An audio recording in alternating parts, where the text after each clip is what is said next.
Bonjour. Alors aujourd'hui nous allons utiliser l'outil d'une autre manière. Nous allons utiliser un indicateur directement comme filtre pour les recherches de stratégies automatiques. Donc on va aller dans Outils, Tools. On va choisir ici un indicateur. On va prendre la moyenne mobile.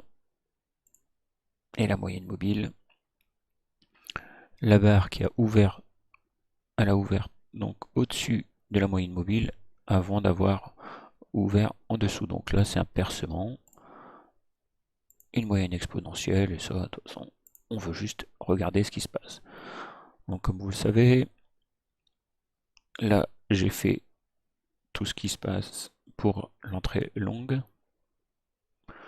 un achat. Si je clique ici, il prend l'inverse automatiquement pour les entrées short. Vous voyez, opens above moving, opens below. Donc ouverture au-dessous, ouverture au-dessus, pardon. Hop, voilà. Et on a tout. Après, le réacteur,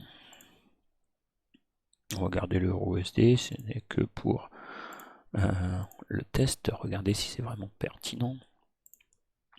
La stratégie, on va laisser tout comme ça, donc on va ne pas utiliser des stop loss ou take profit pour voir s'il y a déjà des sorties, donc il va sortir avec des critères spécifiques.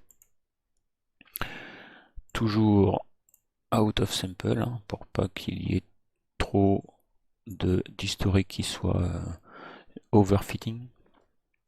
Donc la stratégie soit vraiment trop collée sur l'historique. L'entrée, on va prendre que celui qu'on vient de sélectionner, et la sortie, on va lui laisser prendre les deux. Là, pour le besoin de la vidéo, on va faire très rapidement, donc 3 minutes. Et on va laisser le test de Monte Carlo pour voir si c'est assez stable, quelles que soient les données. On lance la génération. Encore une fois, vous pouvez le voir. Il y a beaucoup de stratégies qui sont réellement calculées en arrière-plan. Donc au bout de 100 stratégies, il en avait trouvé, là il vient d'en trouver 2, 3 maintenant qui sont vraiment intéressantes. Sauf qu'en les passant à la moulinette du Monte Carlo, les données sont trop instables pour que ce soit vraiment assez robuste pour le mettre déjà rien qu'en démonstration. Encore une fois, il faut toujours mettre en démonstration les robots qui ont été trouvés pour voir s'il y a vraiment une correspondance entre ce qui a été backtesté et la réalité intermédiaire, si je puis dire, de tout cela.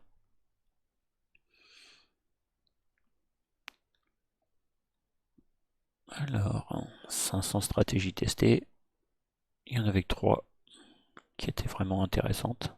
Une quatrième. Non, toujours pas intéressant.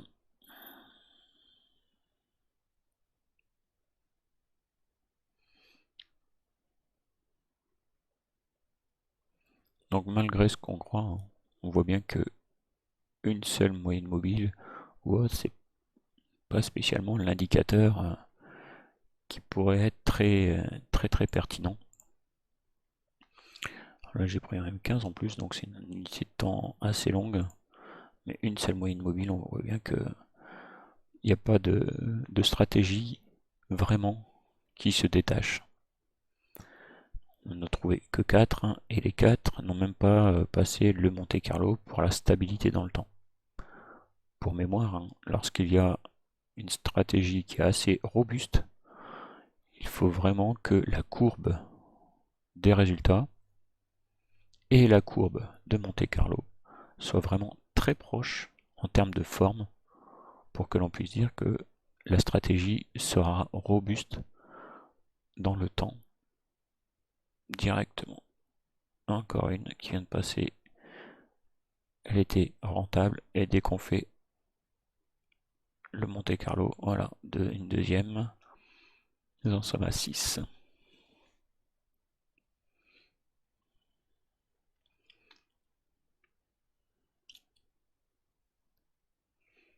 une septième.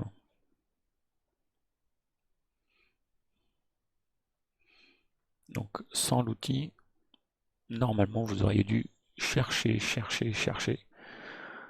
comment ça aurait pu être fait, alors que là, il y a eu déjà 1673 stratégies de tester en 3 minutes. Il en a calculé 1862, mais comme elles étaient trop proches, il ne les a pas pris en compte, les 200 supplémentaires. Hein. Il n'y en a que 1600. 9 seulement ont passé le premier test, mais le Monte Carlo ne fonctionne pas. Alors pour que vous puissiez, juste pour le rappel, hein, je vais me remettre en générateur, les mêmes conditions. Donc là, on voit que c'est la partie normale, in sample, on appelle ça dans l'historique, et là la partie forward test en out sample. Donc il a pris toute cette partie-là d'historique pour optimiser la stratégie, et cette partie-là, c'est la partie de l'historique où il laisse la stratégie travailler toute seule.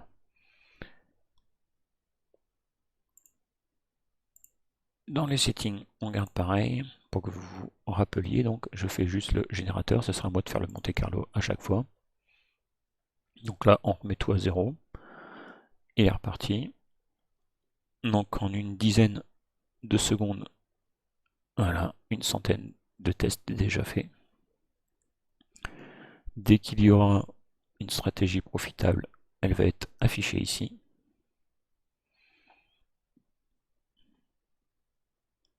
Voilà, allez, on va prendre celle-ci, une première. Une première, alors là il a encore, avant avec le test de 3 minutes, il n'a pas pu tester toutes les possibilités. Là il en a trouvé une, on va prendre donc celle-ci, et il y en a 3 maintenant. On voit bien, bon celle-ci est déjà en phase descendante, elle va pas être intéressante.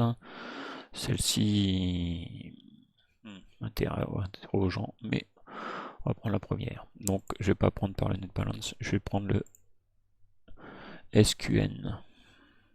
Voilà, alors le SQN, pour mémoire, hein, il fait le ratio de tous les trades, de ce qui a été gagné, pour voir la qualité vraiment du système.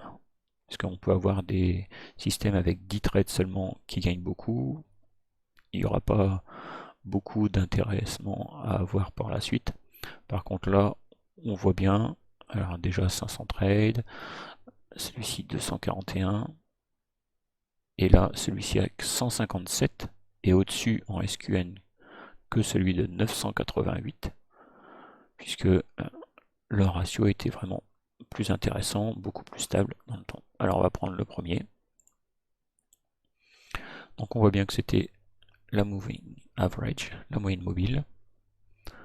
On va le tester en Monte Carlo. Donc Monte Carlo, et là l'objectif c'est d'avoir le maximum. On teste. Alors,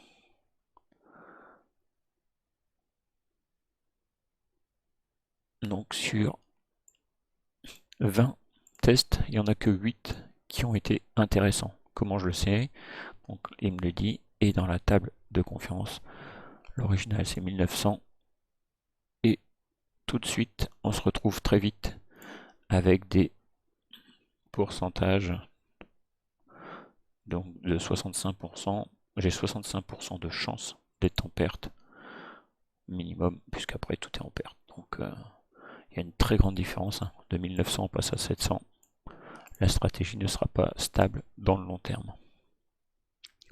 Voilà comment on peut utiliser tout cela, et bien évidemment avec la stratégie on a la partie rapport, parce qu'on a le résultat, les trades en entrée,